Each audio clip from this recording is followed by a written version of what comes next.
The nurse dimmed the room and tucked the blanket near my wrist so the monitor lead would not pull. My phone buzzed against the sheet. I expected a family update. Instead, I saw my manager's name, cold and casual, like a reminder to pay a bill.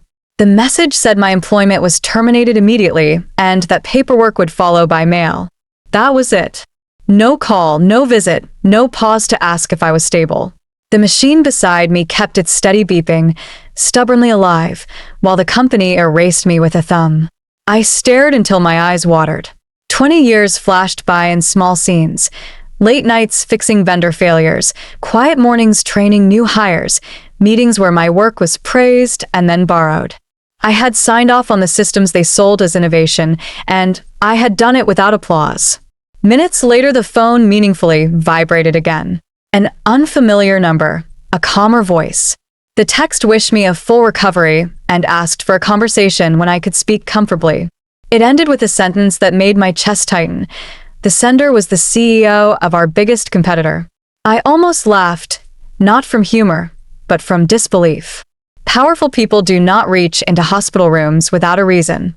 I typed a single question, asking how he found my number. The reply arrived instantly. He said my company had made a serious mistake today, and he intended to make sure I profited from it. I set the phone down and let the beeping steady my thoughts. The morning light had barely reached the foot of the bed when the social worker entered with soft steps and a practiced smile.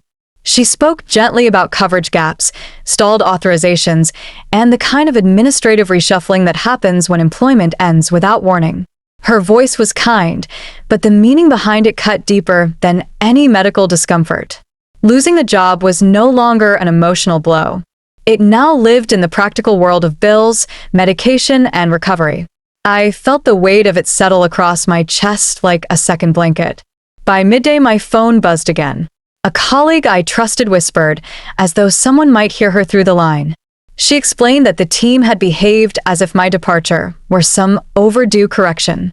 One of the newer directors even joked that work would finally move faster without me slowing progress. I listened without anger, only clarity. People reveal their character when they believe you cannot hear them. Then her tone shifted. She said the leadership had already attempted to open my directories and requested every document that held the structure of our operations. They had asked for my system map and the location of what she called the keys. That word stayed with me.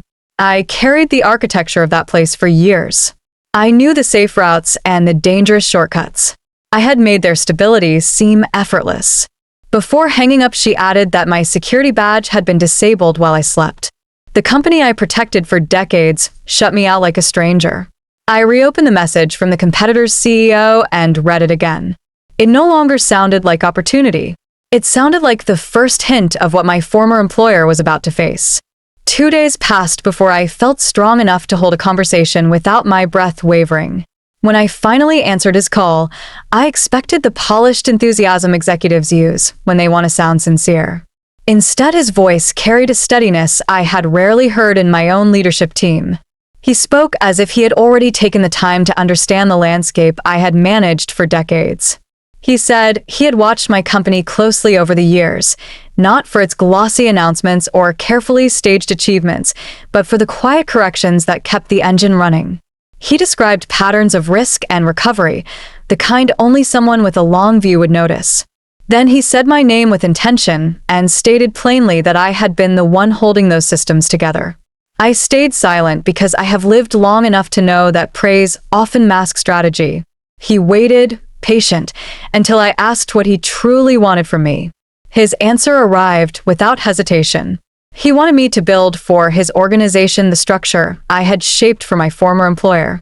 He spoke of authority instead of politics, clarity instead of hidden agendas. His tone did not contain flattery. It contained calculation. He reminded me that my dismissal had been delivered through a text while I was lying in a hospital bed, and he said that such a decision revealed a board either unaware of reality or frightened by it. He paused long enough for the meaning to settle. He said they would likely reach for me again, not out of respect, but out of desperation. My pulse quickened because I knew he was right. My former company had not ended anything. They had only begun a different kind of pursuit. By the fifth day, the hospital routine had become familiar, and I thought the worst surprises were behind me. Then an email from HR arrived with a tone as polished as glass. It framed my dismissal as part of a restructuring and attached a severance offer wrapped in legal phrasing that sounded more generous than it truly was. The wording felt engineered to appear humane while keeping every advantage on their side. I read it twice, not for content but for intention, and the intention was clear. They wanted closure on their terms. An hour later, my former director called with a voice as warm as a reunion. He spoke about my recovery as if concern had always lived in his vocabulary. He mentioned the team was losing momentum without my guidance and said they were hoping I might smooth the transition.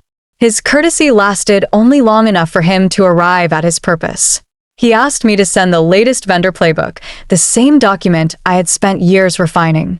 He made the request as if sharing it were a natural extension of loyalty. I replied that I would consult my legal documents before responding. His laugh tightened, and he reminded me that we were all adults. That single remark revealed more than anything else he said. Adults do not dismiss someone by text while they lie in a hospital bed. Adults do not mask desperation with politeness. That evening, the competitor's CEO reached out again. His message was brief and pointed. He told me not to give them a single file. He said they were trying to repair structural damage with the very person they had cast aside. His words settled heavily, not as comfort but as truth. When I finally returned home, the quiet felt heavier than the hospital machines. I sat at the kitchen table and opened the severance packet the way someone opens a file of evidence. Each clause carried a tone of practice control. The confidentiality section limited my voice. The non-disparagement clause attempted to soften my experience into silence. Then I reached the cooperation clause, written with the kind of gentle wording that hides sharp edges. It asked me to cooperate as reasonably requested. That single word stood like a trap. Reasonably has excused unpaid labor, hidden blame, and softened demands that later become obligations. I contacted an attorney recommended by a friend who had endured his own professional betrayal years earlier. The attorney listened carefully and asked one essential question. He wanted to know whether I had signed anything after receiving the text in the hospital. When I answered no, he released a breath that sounded relieved. He instructed me to document every communication, refuse verbal exchanges, and respond only in writing. His advice was not reactive. It was strategic. He said the company would reveal their intentions if given enough room. 2 days later, HR sent a polished message asking for my help with knowledge transfer. They included a long list of technical questions, the kind that would allow someone to reconstruct the systems I had built over decades. The attorney responded on my behalf with a brief statement. He said I was willing to consult at an executive rate under a separate agreement. After that, everything went quiet on their side.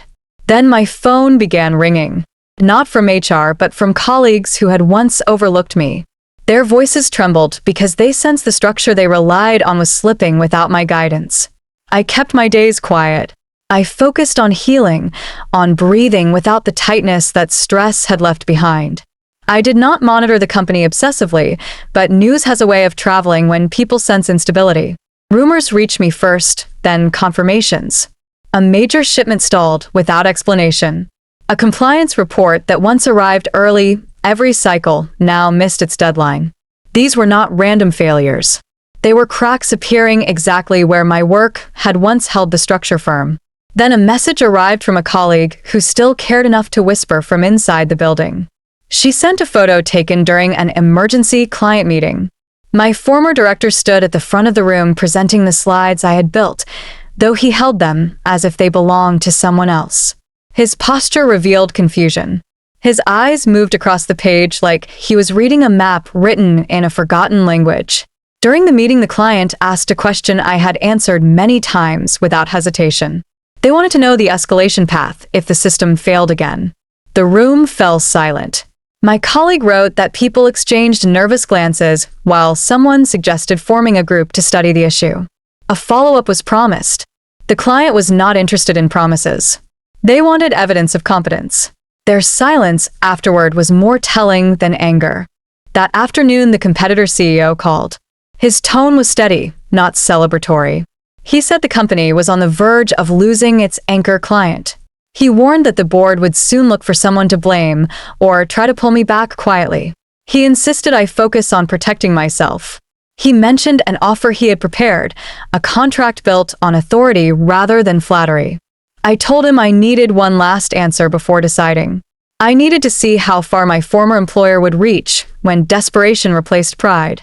The message arrived early on a Tuesday, just as I sat down with a cup of tea.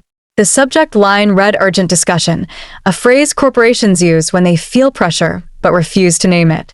I agreed to the call out of curiosity more than anything.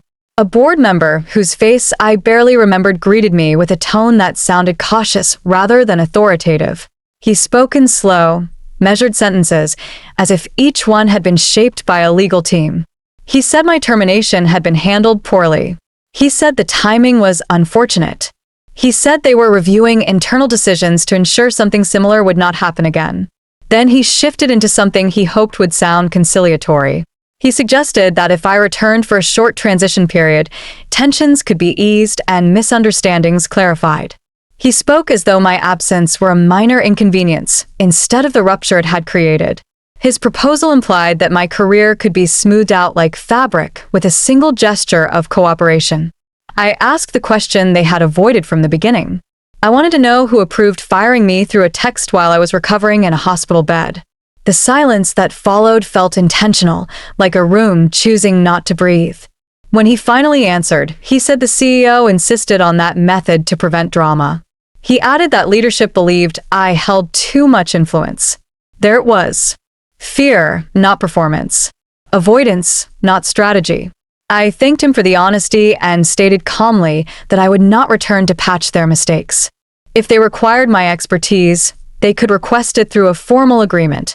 He sighed and said they had not realized what I had been holding together.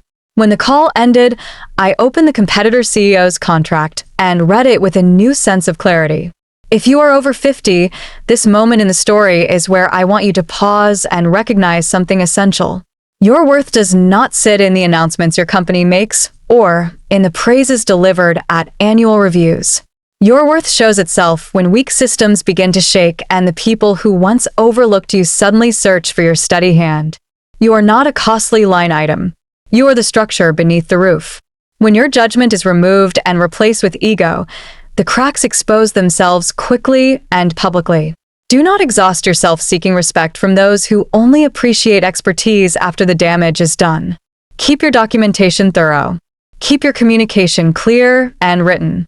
Keep your boundaries firm so your contributions do not disappear under someone else's confidence. The more organized your trail of work, the more undeniable your impact becomes. You do not need permission to know the role you played. When an employer dismisses you without care, they provide a rare clarity. They reveal their values without disguise. Believe them immediately. There is no dignity in trying to convince those who benefit from misunderstanding you. Arrogance does not evolve because you explain yourself better. Let structure speak on your behalf. Let silence become strategy. Let time reveal the truth you do not need to shout. Move with intention. Move with legal awareness. Move with the calm steadiness age gives you.